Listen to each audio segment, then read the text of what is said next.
राज्य विजयगढ़ में राजकुमारी चंद्रा की सुंदरता और बुद्धिमत्ता की चर्चा दूर दूर तक थी। उनके पिता राजा जयवर्धन उन्हें सबसे मूल्यवान मानते थे, लेकिन राजकुमारी के जीवन में एक रहस्य छिपा हुआ था। रात के समय उनकी आंखों में अजीब सी चमक आ जाती थी और उनका व्यवहार बदल जाता था। उनके पिता राजा जयवर्धन ने सख्ती से मना किया था कि कोई भी खंडहर के करीब न जाए। बेटी, ये तिलिस्म तुम्हारे जीवन के लिए खतरा बन सकता है, राजा ने चेताया था। लेकिन चंद्रा के मन में उस खंडहर को लेकर जिज्ञासा दिन प्रतिदिन बढ़ती जा रही थी।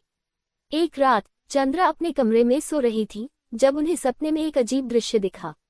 उन्होंने देखा कि एक औरत जो हूबहू उन्हीं की तरह दिखती थी, खंडहर के अंदर एक सुनहरी किताब पढ़ रही थी। किताब के पन्ने पलटते ही एक तेज रोशनी फैली और वह औरत गायब हो गई। चंद्रा अचानक उठ बैठी, उनका दिल तेजी से धड़क रहा था। ये सपना था या किसी अतीत की याद? उन्होंने खुद से कहा। एक रात महल के सैनिकों ने देखा कि राजकुमारी चुपचाप अपने कक्ष से निकलकर महल के पीछे वाले जंगल में जा रही हैं। उनका चेहरा शांत था, लेकिन उनकी चाल जैसे किसी और शक्ति से संचालित हो रही थी। सैनिकों ने राजा को खबर दी। राजा ने चुपके से राजकुमारी का पीछा किया। जंगल के बीचों बीच चंद्रा एक पुराने खंडहर के सामने रुकी। वहां हवा में गूंजती हुई एक आवाज आई, चंद्रा, तुम्हारा समय आ चुका है, अपना कर्तव्य पूरा करो। राजा भयभीत होकर महल लौट आए, लेकिन उन्होंने इस बारे में किसी को कुछ नहीं बताया। अगले दिन चंद्रा ने खुद राजा से पूछा, पिताजी, क्या मैं इस राज्य की असली वारिस हूँ? राजा चौंक गए। ये तुम क्यों पूछ रही हो पुत्री? चंद्रा ने कहा, मुझे अजीब सपने आते हैं। सपनों में मैं किसी और जगह की रानी होती हूँ। वहाँ का महल, लोग सब मुझे पहचानते हैं। क्या ये सच हो सकता है? राजा ने विषय बदलते हुए कहा, ये तुम्हारी कल्पना है, विजयगढ़ ही तुम्हारा घर है। लेकिन राजा का मन बेचैन हो उठा।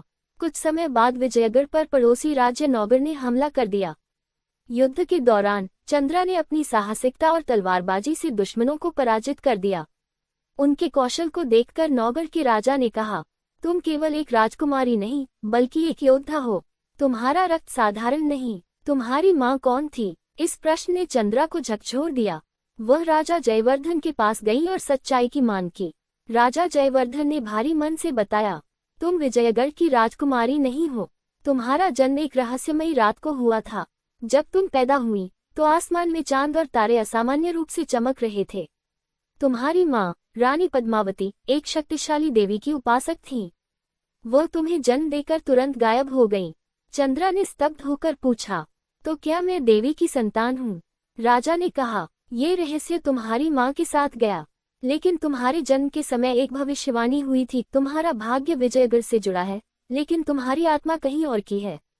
चंद्रा ने अपने सपनों के खंडहर को याद किया। उन्होंने राजा से अनुमति मांगी कि वह उस खंडहर की सच्चाई पता लगाएंगी। राजा ने मना किया, लेकिन चंद्रा ने अपनी जिद नहीं छोड़ी। रात के समय वह अकेली जंगल के खंडहर पहुंची। वहां एक पुराना ताला लगा दरवाजा मिला। जब उन्होंने दरवाजे को छुआ तो दरवाजा अपने आप खुल गया। अंदर एक चमकती हुई मूर्ति थी, जिसके चारों ओर प्राचीन लिपियां लिखी थीं।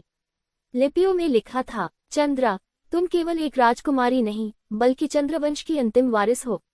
तुम्हारा कर्तव्य केवल विजयगढ़ नहीं, बल्कि पूरे चंद्रवंश को पुनर्जीवित करना है। खंडहर के भीतर एक विशाल कक्ष था, जहां एक बूढ़ा साधु ध्यान में बैठा था। साधु ने चंद्रा को देखकर कहा, तुम्हारा आना पहले से तय था। तुम्हें अपना अतीत और शक्ति दोनों को स्वीकार करना होगा, लेकिन याद रखो, ये रास्ता आसान नहीं होगा। चंद्रा ने साधु से पूछा, मुझे क्या करना होगा? साधु ने जवाब दिया, तुम्हें अपनी माँ के अतीत को खोजना होगा। वह जीवित है, लेकिन एक अभिशाप के कारण कहीं छिपी हुई है। अगर तुमने उसे खोज लिया तो तुम्हारी शक्तियां जाग जाएंगी। चंद्रा ने इस रहस्य को सुझाने के लिए अपनी यात्रा शुरू की, लेकिन हर कदम पर दुश्मन ताकतें उनके रास्ते में थीं। क्या चंद्रा अपनी माँ को खोज पाएगी?